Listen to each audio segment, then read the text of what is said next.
Bonjour et bienvenue sur la chaîne du chasseur d'étoiles de midi, chaîne de réflexion et d'humour sur les 12 coups de midi.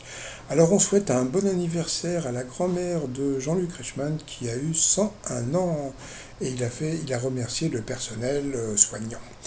Justement, en parlant de Jean-Luc Reichmann à la présentation, le maître de midi, donc j'aime bien parce que maintenant quand il descend, il fait coucou comme la reine, donc voilà, 82 000 et des poussières. Il était venu, alors il y avait un meilleur ami, voilà, qui était en visio, et après il y a eu sa maman qui s'appelle Reine. Et puis, mais c'est en ce moment, c'est très rigolo parce que je trouve que, bon, ils savaient pas, hein, comment dire, la production ne savait pas, mais en ce moment, ils n'arrêtent pas de parler des reines, hein, donc voilà. Donc vous avez la reine mère. Alors au coup d'envoi, la première question. Tiens, mais c'est vrai, regardez, comme vous regardez, il a les mêmes oreilles que le prince Charles. Selon l'expression qui est le fruit apporte-t-on à une personne en prison, donc c'était l'orange, et c'est super intéressant puisque on a appris pourquoi c'est vrai, moi je me suis toujours posé la question pourquoi on apportait des oranges aux prisonniers, parce que c'était un rapport avec une chanson qui disait si tu vas en prison mon ange, je t'apporterai des oranges. Donc heureusement que c'était pas autre chose, mais bon passons. Après donc vous aviez ce monsieur, alors ce monsieur je sais pas comment il s'appelle, attendez il faut que je cherche son prénom quelque part, c'était Dominique, voilà Dominique. Et Dominique il avait une particularité, c'est qu'il avait noté tous les coups fataux, comme je les appelle, les coups fatals, depuis plusieurs émissions. Donc, eh bien, on l'attend au tournant. Donc, alors pour lui, la première question, quelle est l'origine du mot vaisselle? Eh bien, c'était le mot vaisseau. Bon, ben, pourquoi pas. Ensuite, vous aviez Fiona qui était venue avec ah oui, alors Fiona, qu'est-ce qu'elle avait par rapport? Elle avait un rapport avec la reine, je sais plus ce que c'était. Ah oui, elle collectionne comment dire, les objets de la reine d'Angleterre. Et ça, j'ai trouvé ça super rigolo parce que bon, bah, comme l'émission était enregistrée, donc bon, bah, ils pouvaient pas savoir. Et puis en plus, sa maman s'appelle Elisabeth. Donc, quand je vous dis, en ce moment, entre la reine plus Elisabeth, etc. Alors la question, qu'est-ce que la start-up française Regarde-nous propose de réaliser pour les couples qui font appel à elle?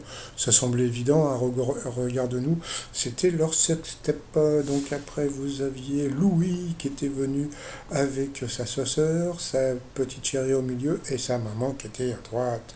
Alors, quelles critiques font 36% des salariés quant aux toilettes de leur lieu de travail? Eh bien, là, il nous a fait une Stéphane, c'est-à-dire, il a dit, bon, il n'y a pas de papier, mais pourtant, il a dit, elles sont sales. Bon, bah, passons. Donc, voilà. Alors, il est passé à l'orange ensuite. Quel nom porte l'acteur qui a joué dans Footloose et Hypnose? Donc, ça, c'était facile. C'était Kevin Bacon. Voilà. Quel événement international a été la clé du succès de la série Beverly Hills? Eh bien, c'était la guerre du Golfe. Donc, je ne sais pas pourquoi, mais bon. Ensuite, aux Philippines, pourquoi l'usage exclusif des jaunes d'œufs a-t-il pris une place importante dans les recettes traditionnelles de pâtisserie? Eh bien, c'était à cause des maçons. Bon. Ensuite, pourquoi l'acteur Richard Kiel requin dans James Bond n'a-t-il pas été retenu pour incarner Hulk? Eh bien, il n'avait pas assez de muscles. Ensuite, encore pour le maître de midi, sur quel hippodrome se court le prix de l'Arc de Triomphe? Donc, bien sûr, c'était à Longchamp. Et puis ensuite, combien de ponts y a-t-il sur l'Amazone, le plus long fleuve du monde?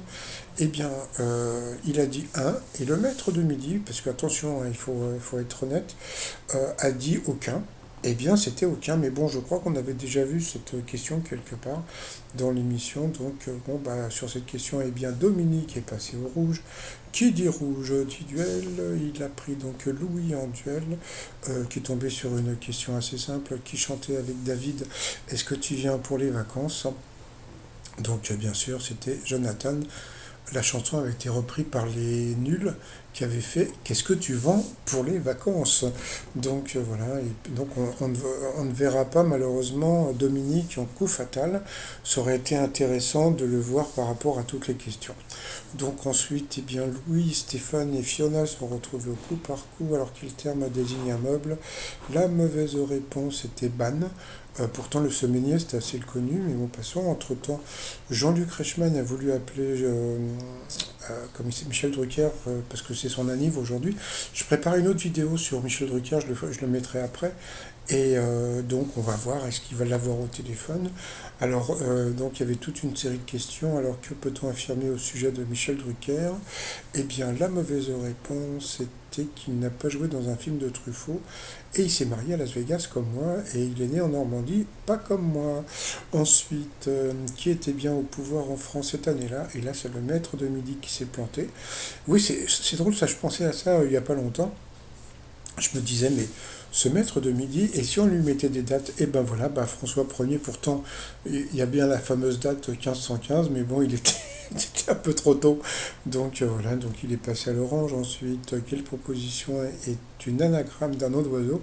Et Fiona, je crois qu'elle n'a pas trop compris ce que ça voulait dire une anagramme, puisqu'elle a dit poulailler. Donc poulailler, quand tu peux le retourner dans tous les sens, eh bien ça fait pas un nom d'oiseau. Pourtant, la grive, le corbeau, qu'est-ce qu'il y avait d'autre encore? La mésange, le canard, etc. C'était assez facile à trouver. Donc, eh ben, sur cette question, elle est passée au rouge. Qui dit rouge dit duel. Elle a pris Louis en duel, qui est tombé sur une question assez simple dans le monde du tennis. Qui est Serena Williams pour Vénus? Donc, bien sûr, c'était la sœur. Donc, ensuite, eh bien, Louis s'est retrouvé face à Stéphane en coup fatal. Et puis là, qu'est-ce qu'ils ont fait? Bah, comme d'habitude, ils ont envoyé la pub. Sauf que moi, je continue. Alors, quel acteur joue John Keating, le prof idéal du film Le Cercle des poètes disparus? Donc là, c'était facile. C'était Robin Williams. C'est vrai qu'il a bien insisté sur le Robin, parce que comme il y a le chanteur Robbie Williams, il ne faut pas confondre. Ensuite, pour Louis, de quel pays fictif Groville était la capitale? Donc je ne sais pas s'il a trouvé, c'était Groland. Donc voilà. Ensuite, ah, si, il l'a trouvé. Dans quel sport Tiger Woods s'illustre-t-il? Donc bien sûr, c'était le golf. Pour Louis, sous quel nom est connu le duo d'humoristes formé par Gisèle et Lucienne? Bon, c'était pas évident, c'était les Vampes. Ensuite, alors là, ça m'a beaucoup fait rire. Quel quadrilatère a des diagonales perpendiculaires et de même longueur se coupant au même milieu? Bon, tout ça pour dire un carré. Donc le pauvre, bon, bah, tu sens que voilà, ça c'est le genre de question que ne peut pas avoir le maître de midi, mais bon, c'est pas grave. Dans quel établissement scolaire vont les enfants avant d'entrer en primaire? Bon, ça, il l'a su, c'était la maternelle, mais bon, comme on peut voir, il lui restait pas beaucoup de temps par rapport au maître de midi. Dans quel groupe George Michael a-t-il chanté avant de continuer en solo? Et là, ça m'a fait rire parce que, bon, tout de suite, Stéphane a dit Wham, mais bon, c'est pareil, comme je le dis, c'est des groupes de son enfance, hein, donc voilà. Ensuite, qui a déclaré en 2008 avec Corlo, c'est du sérieux, donc bien sûr, c'était Nicolas Sarkozy. Qu'est-ce qui commence par un S et désigne une maladie due à une carence en vitamine C? Donc c'était le scorbut, Stéphane l'a trouvé. En Nouvelle-Zélande, quel navigateur a donné son nom au détroit qui sépare l'île du Nord de l'île du Sud? Il a dit Magellan, c'était Cook. Voilà. Ensuite, quel est le surnom du personnage joué par Jennifer Grey dans Dirty Dancing? Donc, bah, Louis n'a pas trouvé. Là, c'était facile quand même, hein. C'était parce que bon, il y a la fameuse expression on ne laisse pas bébé dans un coin. Donc, c'était bébé. Ensuite, quel pop star a épousé cette année Sam Asghari, son coach sportif? Donc, c'est Britney Spears. Quand téléphone chante Je rêvais d'un autre monde, comment serait la lune? Bon, il a dit téléphone, donc bah non, elle serait blonde. Voilà, donc voilà. Après, quel est le nom du vieux chien dans le film Un air de famille? Donc ça, c'est vraiment pour l'achever, le pauvre Louis, hein, donc voilà. C'était introuvable, le nom du chien, et pourquoi pas, bon, passons. Et là, comme on peut voir, le truc qui me fait toujours rire, c'est que regardez, le maître de midi, il lui reste encore 40 secondes, et qu'est-ce qu'il fait? Il est content, il saute de joie, bon, bah voilà, et il danse. Bon, quand il danse, moi j'aime bien, il me fait marrer, mais bon, je pense que c'est le seul truc que j'aime pas, c'est quand il manque un petit peu d'empathie face au candidat, mais bon. Maintenant, on commence à avoir l'habitude. Par rapport au coup de maître, alors qu'est-ce qui peut être au milieu, sur le côté ou au beurre noir? Donc, bien sûr, c'était la raie. Quel ustensile des colliers peut être HB ou 2B? Oh là là. Hein, ça rappelle des souvenirs d'enfance. C'était le crayon à papier. Par définition, où se trouve un pool housse? Bon, pool, c'est la piscine. Housse, voilà, donc c'était à côté d'une piscine. Jusque-là, c'était assez facile. Quelle chanson d'Axel Red contient les paroles J'aime, j'aime tes yeux, j'aime ton odeur. Donc bien sûr c'était sensualité. Et donc voilà. Et à la fin, donc, alors ça m'a trop fait rire. Dans quelle ville américaine le quartier de Little Italy jouxte-t-il celui de Chinatown autour de Canal Street?